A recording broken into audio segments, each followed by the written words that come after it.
Sampurasun Barai Cakra. Sebelum dongengnya dimulai, jangan lupa subscribe, tekan tombol lonceng, terus ditunggu juga nih like dan komen ya.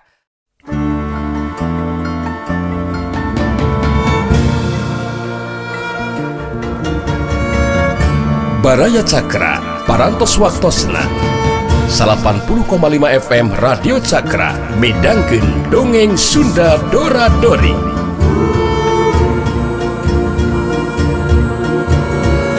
Simkuring sapara kanca ngahaturkeun wilujeng ngadangukeun.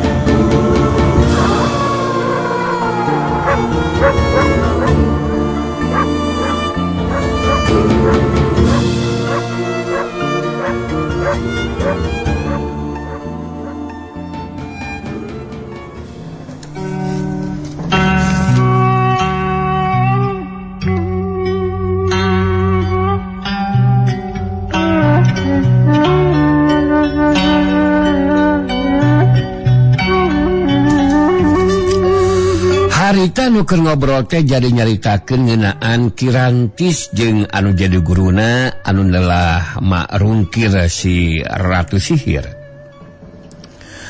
Jangkeun anu keur diobrolkeunana dina peuting eta acan salare. Marungkir anu harita keur cumarita.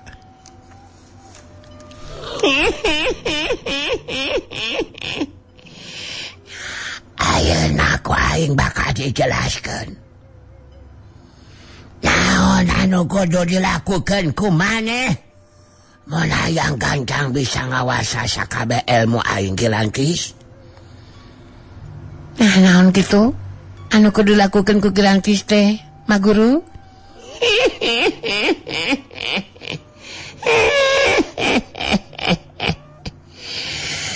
Sanajan maneh acan manjing dewasa, tapi ku ijilan aing mah maneh bakal mampu ngalakukeunana Kirantis. Maneh kudu bisa nyedot saripati kakuatan ti Jajaka Tulen anu can ngalaman boga hubungan badan jeung awewe. Eta Jajaka kudu beunang dipikat hatena ku maneh Kirantis. Saat diajakan hubungan badan, dina mangsana keur hubungan badan, ku maneh kudu disedot saripati kakuatanana. Sangkan pindah ka maneh Kirantis. Anu matak eta Jajaka ulah saukur Jajaka biasa, tapi Jajaka anu boga kemampuan ilmu silat anu lumayan. Kumaha ka hati maksud caitaan aing Kirantis? Jadi mun kitu mah sanajan masih kene rumaja kudu geus beki ka lalaki meureunanya. Terus cara nyedot saripati kakuatanna kumaha eta teh, Ma Guru? Engke ku aing dibejaan cara jeung mantrana Kirantis. Ngan maneh ulah kaget mun sanggeusna disedot saripati kakuatanna eta Jajaka anu hubungan badan jeung maneh teh bakal garing sakudur badana jeung eueuh nyawaan alias modal. Modal Kirantis. Saterusna anu kudu dijadikeun korban teh lain saurang, tapi kudu 7 urang Kirantis. Ke mun maneh geus bisa nyomponan kana eta syarat, ngandung hati maneh geus lulus.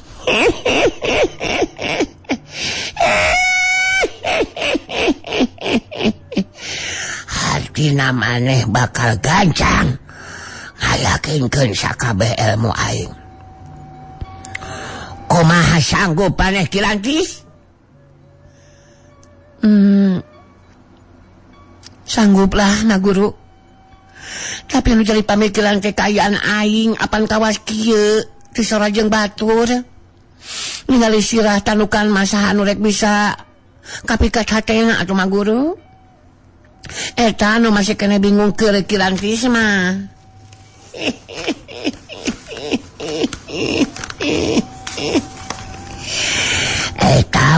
masalah gampang Kirantis. Apaan maneh boga ilmu samaring mata, bisa salin rupa jadi wanoja anu gelis. Terus ku aing ditambahan make kekuatan ilmu panggendam jiwa.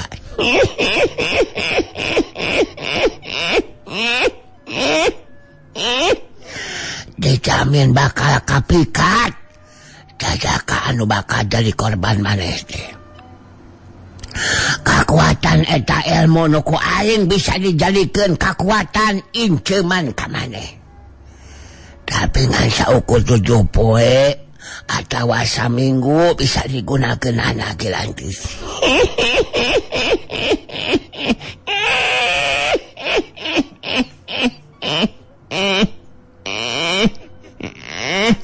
Anu matak dina jero waktu saminggu.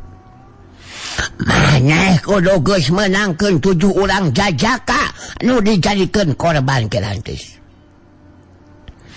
Jadi engke di mana aing balik deui ka dieu, maneh geus beres ngalaksanakeun eta syarat Kirantis.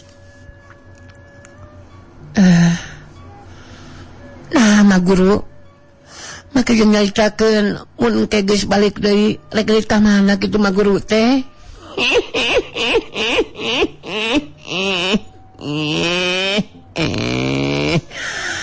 Aing isu karek ini ka paguron lintang jagat.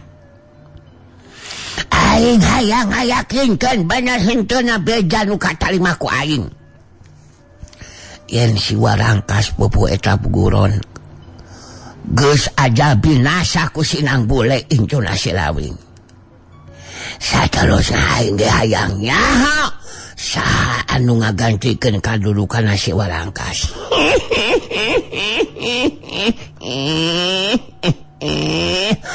Anu matak aing isuk-isuk keneh langsung bakal indit. Tah maneh mah ngalaksanakeun syarat anu ceuk aing tadi we Kirantis. Kahati. Nya, kahati atuh ari eta mah guru. Boga maksud gitu mah kahati pisan. Terus ari kekuatan injeman ilmu panggenang jiwa teh kumaha? Tong bolot sia. Ayeuna ku aing bakal diinjemkeun ka maneh. Di mana engke maneh ngagunakeun ilmu samaring mata.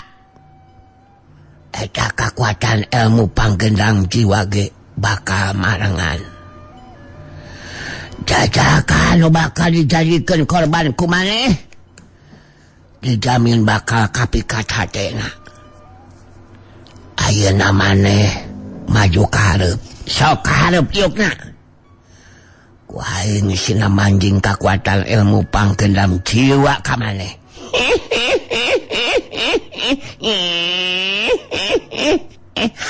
Sok maju maneh sing daga tadi Kirantis. Kirantis putri iblis Marakayang harita ngised maju ka hareup.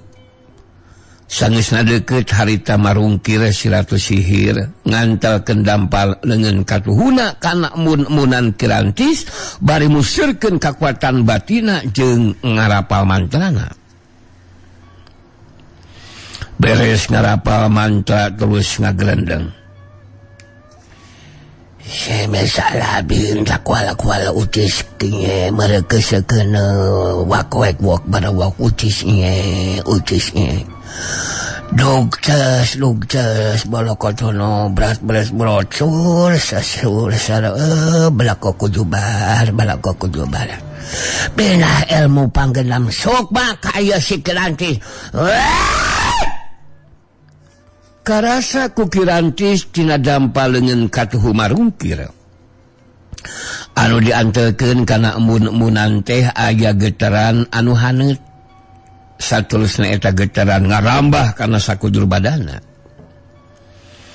Marungkir ngangkat dampal leungeun katuhuna baritus nyarita. Kekuatan ilmu panggendam jiwa geus manjing ka maneh Kirantis. Dari mimiti poe isukan geus bisa digunakan ku maneh. Kangaranan maneh geus bisa ngalaksanakeun eta syarat mah, maneh moal make kudu hese ngayakinkeun sakabeh ilmu ti aing Kirantis.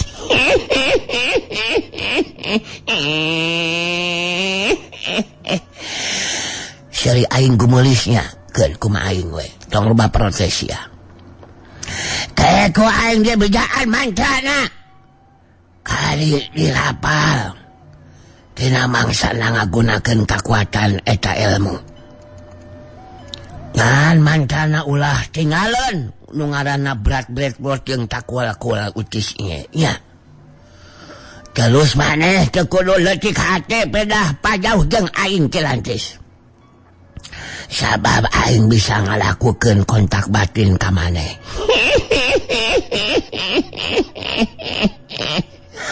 Anu penting laksanakeun salati aing teh. Kitu diantarana obrolan antara Marungkir si Ratu Sihir jeung Kirantis Putri Iblis Marakayang. Dina poe isukna wanci balebat datang harita Marungkir geus indit pikeun ngalaksanakeun karep pamaksudanana. Sedangkan Kirantis wanci isuk-isuk harita terus indit rek ngadon mandi di pancuran. Geus kitu we diparengkeunana Baracakra. Harita Kirantis dina jarak anu rada anggang ngeureunkeun rengkahna. Sabab di tempat anu deukeut ka pancuran ningali aya Sandika jeung Rasanti. Ti waktu mimiti panggih jeung Sandika ge Kirantis memang geus katarik hatena. Neuneun perhatian ka Sandika jajaka kasep rupa sarta mibanda kamampuan ilmu silat anu geus tapi kana tataran ilmu silat pinunjul. Harita Kirantis Putri Iblis Marakayang langsung neangan tempat anu nyingkur. Saterusna ngagunakeun ilmu samaring mata. Harita Kirantis jadi wanoja geulis rupa. Sedengkeun di lebah pancuran, harita anu mandi teh atawa mandi teh kudu giliran. Da puguh pancuran nangan hiji. Harita Rasanti heula anu mandi teh. Sedengkeun Sandika nungguan di tempat anu rada anggang bari nangtung nyarane kana tatangkalan. Harita Sandika sabot nungguan Rasanti beres mandi, hatena galecok ngomong sorangan. Rasanti geulis bager. Sakumaha diharapkeun ku urang duaan. Di mana barisan Darmayuda dina ngagempur musuh aya dina kaunggulan. Urang duaan bakal terus jucung ka palupuh nangtung. Laksana kapiduriat rendengan jadi pangantil. Geus kacipta endahna, geus kacipta nikmatna. Di mana geus ngahiji ngalaki rabi. Mudah-mudahan we dikesakeun ku Maha Kawasa boga katurunan. Sigana Maha anu matak amarawin nitah kudu datang. Hayang ngabadamikeun masalah penting. Geus moal salah pasina oge ngabadamikeun pikeun ngaresmikeun hubungan jeung Rasanti. Badami ngeunaan waktuna jeung sagarupana. Tala ting suka jeung bagjana bisa nyalingkeun Rasanti rundayan ti Sirawing anu geus kasohor di dunya kajawaraan. Mudah-mudahan we harapan urang bakal jadi kenyataan.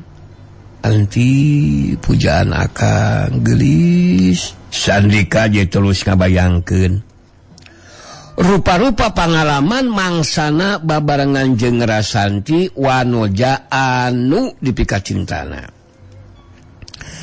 Tina kayaan keur kitu harita wanoja geulis rupa jelmaan Kirantis datang nyamperkeun ngadeuketan ka lebah Sandika. Sangeusna deukeut harita wanoja jelmaan Kirantis nempak kana tak-takna Sandika bari maledugeun imutna. Sandika anu keur ngumbar lamunan jadi ngarenjag semua anu kaget. Sangeusna nepak tak-tak Sandika eta wanoja teh terus nyarita bari imut anu matak ngirut. Dugikeun ka anteng kitu atuh ngumbar lamunan teh Kang. Punten abdi terus kumabantu nepakana tak-tak sakarupi.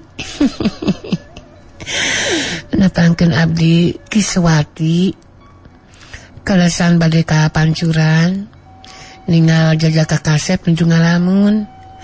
Terus engawe dibujeng ka dieu sawios Kang. Sandika parang tepung tetep jeung wanoja geulis rupa ngakukeun ngaran Kiswati. Ternud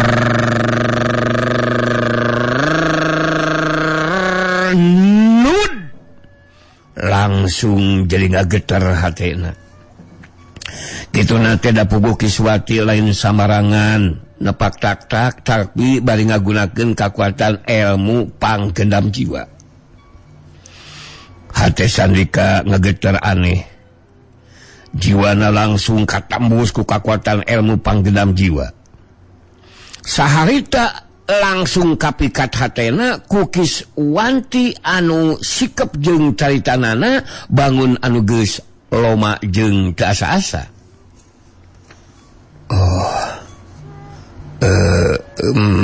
Jadi Kiswanti nyai teh nya. Leres Kang.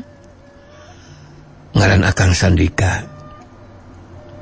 Terus terang hati Akang jadi ratu tunggulan itu teh. Tepung jeung wanoja anu sakieu geulisna. Akang beut asa katarik ka hate. Kapentang rasa ku anu geulis Kiswanti. Sami abdi ge Kang Sandika. Salaos lami tepang ayeuna. Tapi kalau abdi mah tos sababaraha kali da tepang sareng Akang teh. Dina alam pangimpian Kang. Ayeuna mah geuningan laksana ditepangkeun sareng jajaka kasep rupa. Anu sering kaimpikeun ku abdi Kang Sandika. Kiswanti ngarasa geus yakin Sandika geus katamus jiwana ku pangaruh kakuatan ilmu panggendam jiwa. Harita geus asa-asa langsung ngaleng cangkeng Sandika bari ngarebahkeun sirahna kana luhureun dadana Sandika bari nyarita. Sanaos urang nemeh tepeng ayeuna Kang Sandika. Tapi hati urang duaan teh tos langkung hiji. Endah Kang Sandika. Dikawit dinten ieu urang ulah dugikeun ka papisah deui Kang. Kaya di anu dipikacin ku abdi siang kalayan wengi kejabiti Kang Sandika Kang. Dina ieu dada mung aja dengan salira Kang. Ya abdi Kang Sandika.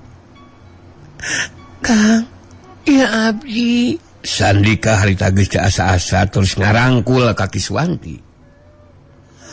Sedengkeun Rasanti anu geus beres mandina barang ningali adegan Sandika buah hatena keur ngarangkul wanoja geulis rupa. Puguh we kaget anu lain di kieuna. Rasa timburu ngajadikeun Rasanti langsung ngajelat luncat muru ka tempatna Sandika.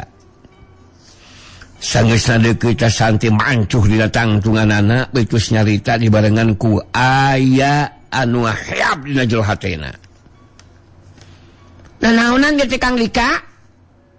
Saha eta wanoja nu keur dirangkul teh? Hasap lepaskeun, lepaskeun eta rangkulan lepaskeun.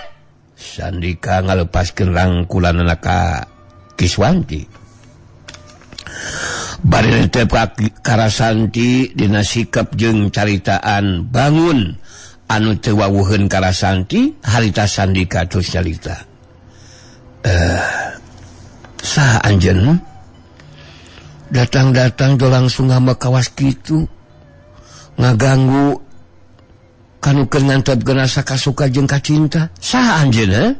Rasanti puguh we jadi kaget pacampur jeung amak ningali sikep jeung ngadenge caritaan ti Sandika anu saperti kitu. Aneh. Maka jeung nanyakeun saha anjeun sagarupa. Nanaonan eta Kang Dika. Bat pilaku make siga anu teu wawuh ka Rasanti. Saha di kawan oja? Wani-wani ganggu jeung ngagoda ka bebene kuring sagarupa? Kiswanti dina sikapna anu tenang terus ngajawab.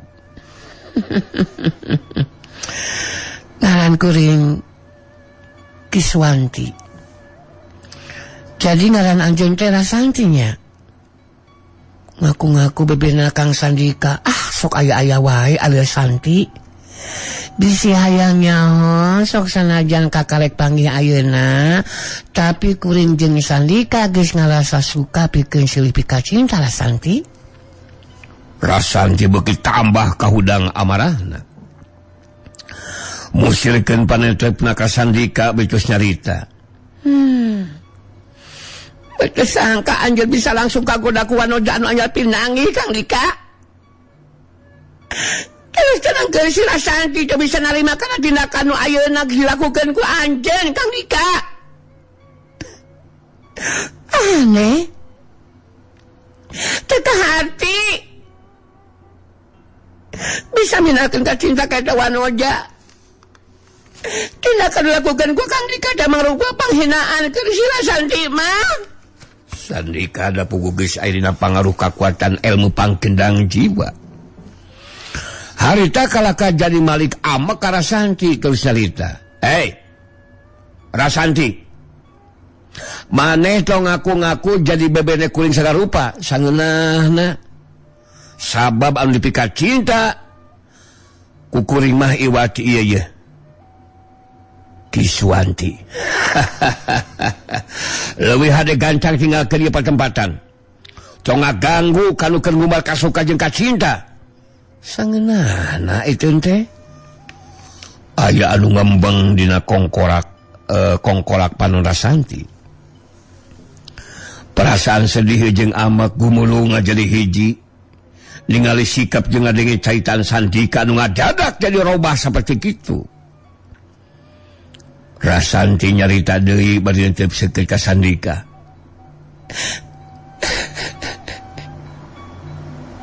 Rasanti marek jadi nggak dia patempatan Kang Dika. Sadar Kang Dika.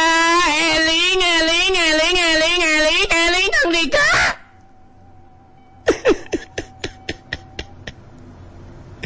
Perilaku bisa langsung lobah kawas kieu kayaan anjeun. Kiswanti. Mana geus naruksa kana hubungan kuring jeung Sandika. Kurang ajar. Wanojana nahaon boga kalakuan kawas kieu patut.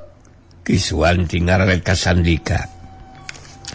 Bari terus ngomong lalaunan dibangun jeung nyepengan leungeun kencana Sandika.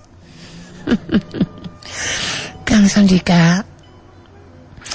Eta nu ngaran si Rasanti teh teu bisa diantepkeun sigana makan. Kalaka ngumbar amarah ka urang duaan geuningan. Mun bener Kang Sandika mika cinta ka deui abdi, buktikeun eta rasa kacinta ku cara ngabinasakeun si Rasanti Kang. Sababana teh geus wali ngahina jeung kurang ajar ka urang duaan Kang. Hanya diantepkeun jelema kitu. Sandika lalaunan ngalepaskeun cepengan Kiswanti, lalaunan bae geus carita. Ku akang bakal dibuktikeun Kiswanti. Karab kahayang anu geulis bakal dilaksanakeun ku akang. Si Rasanti bakal dibinasakeun ku akang. Sandika maju salengkah neuceup seukeut ka Rasanti. Ngageter hati Rasanti ningali teuceupan Sandika besiga anu nganggap kanu jadi musuh. Rasanti, maneh terus-terusan ngumbar amarah, nyarita anu teu puguh, ngaganggu kana kaayaan anu keur ngumbar kasuka jeung kacinta. Tindakan maneh bener-bener kurang ajar. Mun maneh tetep moal ngejat ini bisa dipastikan si Sandika bakal ngakukeun tindakan. Kajal mah saperti maneh Rasanti. Maneh kudu dibidasakeun. Rasanti jadi beuki ka hudang amarahna. Dibarengan ku perasaan sedih jeung rupa-rupa perasaan gumulung aja di hiji. Sabab ngerasa aneh ningali parobahan Sandika anu saperti kitu. Harita Rasanti nyaita deui bari saega diri sabab Sandika geus ngancam rek ngalakukeun tindakan. Hei, Sandika benar-benar tebadati anu boga anu kausap koron.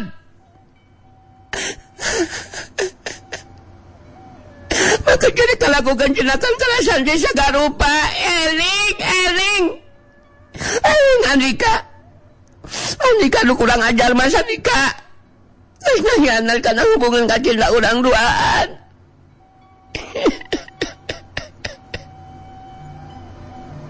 Si Rasandi masih nanti tilaku Andika.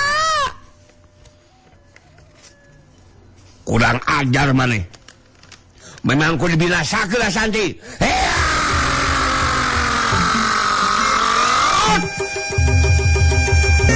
Jurela cilung Sandika majuna rajang.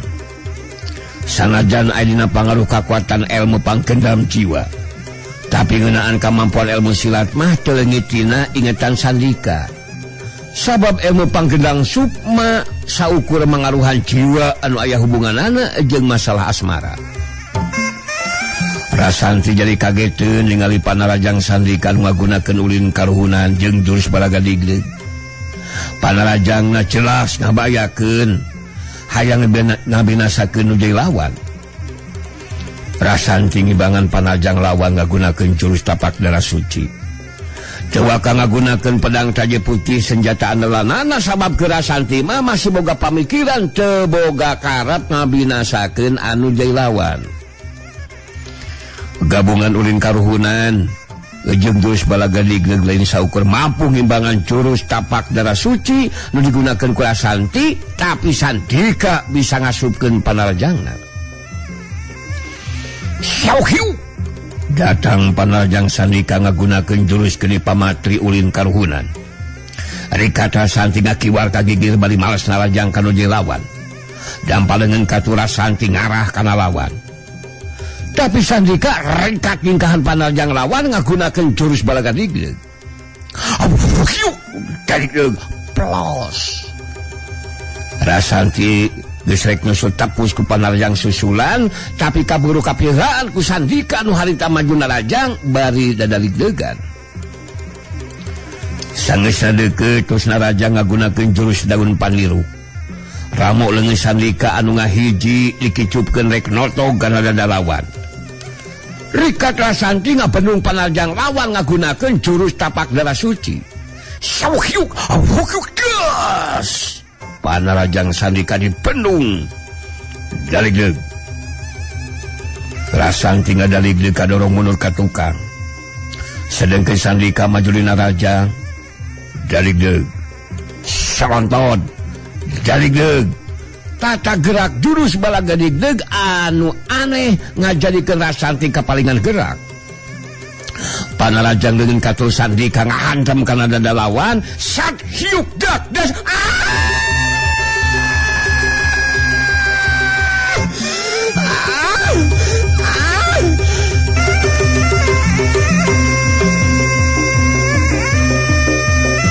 Rasanti ngageronahan ka nyeri bari ngabangkiung mundur ka tukang. Sandika bangun anu teu mereka sempatan kanu jai lawan. Harita ngacorat nuturkeun badan lawan anu keur ngabangkeun ka tukang ngagunakeun jurus bayu panglumpuh ulin karuhunan. Dina kayaan keur ngabangkeun ka tukang tos narajang ku kanu jai lawan. Harita kapaksa Rasanti mesat pedang taje putih senjata andalanana. Dibarengan ku jurus pedang kilat bumi. Set! Balasan! Leungeun katuna Rasanti nyekelan pedang taji putih. Waktu panarajang Sandika datang, najan dina kayaan can mancuhkeun tangtunganana. Rasanti harita bisa ngagunakeun pedangna anu nyabat kana leungeun katuhuna Sandika. Sok hiuk barasat dari plos. Sabetan pedang Rasanti kana leungeun katuh Sandika teu kena kana sasaran. Rasanti jeung Sandika marantukeun tangtunganana. Sorot panon Sandika anu galak ngageterkeun hati Rasanti nu ngarasa sedih jeung amak sabab jajakan nepi ka cintana bener-bener hayang binasa ka dirina. Sandika netep seket ka Rasanti betus carita. Gunakeun sakabeh kamampuan ilmu maneh Rasanti. Maneh awewe anu teu boga kaera ngaganggu kalukeun gumal kasuka. Aing geus moal mere diampun ka awewe seperti maneh Rasanti. Kurang ajar. Sandika ngaluarkeun peso badi giokna tina jero balik bajuna. Rasanti beuki tagibur hatena. Ningali Sandika dina nuruskeun tarungna ngagunakeun senjata peso badi giokna. Tapi Rasanti akhirna nangtukeun sikapna. Pikeun ngalakukeun panajang balasan, ngungkulan perasaan. Henteu tega mun Sandika tepikeun katatu kabedangan ku sabetan pedangna. Sabab sikap jeung tindakan Sandika geus jelas hayang ngabinasakeun ka dirina. Rasanti netep seukeut ka Sandika betus nyarita. Sandika anu teu boga kaera mah lain kuring. Tapi Andika hubungan kacinta di antara urang duaan anu geus sakitu lilana bisa dianggap eueuh ku Sandika. Malah kalaka mereka binasa. Sadar eling anjeun Sandika. Wah, montong loba tarik tidak sia. Tanah penajang aing ya.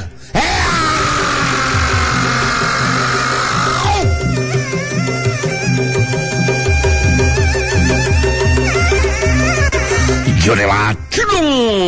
Sandika maju dina rajang metakeun senjata peso badi giokna masih ngagunakeun ulin karuhunan jeung jurus balagadiglig. Hiuk-hiuk peso badi giok rek nyabat kana beheung Rasanti. Rikat harita Rasanti ngakiwar kagigir bainake senjata lawan ku pedangna. Hiuk-hiuk tang.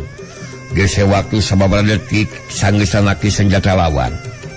Harita dampal leungeun kenca Rasanti dina curug tabak darah suci ngarah kana dada lawan. Tapi Sandika ngabendung panajang lawan ngagunakeun leungeun kencana. Sat hiuk dekeus. Dari deug. Rasanti muluk ka tukang. Sandika ge ngacarig jeung ka tukang tapi langsung ngagentak maju deui nyusul tepus ku panajang susulan. Hiuk. Sabetan peso badi giuk rek nusuk kana dada lawan. Trelat.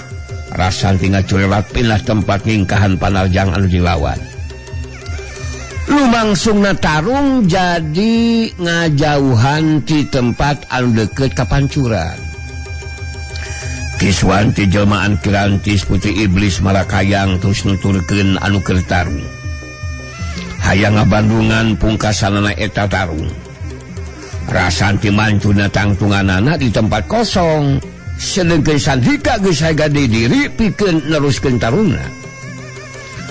Ningali Sandika masih tacan bisa ngabinasakeun anu lawan. Harita Kiswanti ngirimkeun sorat jarak jauhna ditujukeun ka Sandika. Anu tang tuengan saukur kadenge ku Sandika.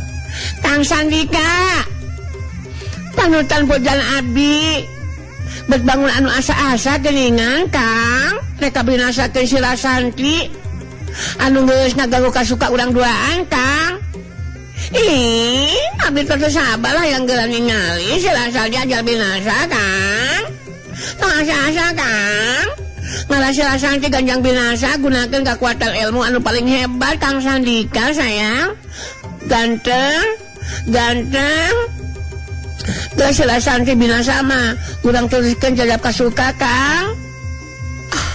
Kang Sandika laksanakeun hayang abdi Kang. Kitu sorat jarak jauh Kiswanti anu kadenge dina waktu harita. Sandika ngasupkeun peso badi giokna kana jero balik bajuna. Rasanti kerung bari merhatikeun Sandika anu geus moal ngagunakeun senjata peso badi giokna, tapi Rasanti jadi ngalanjut kaget jeung ngageter hatena waktu Sandika harita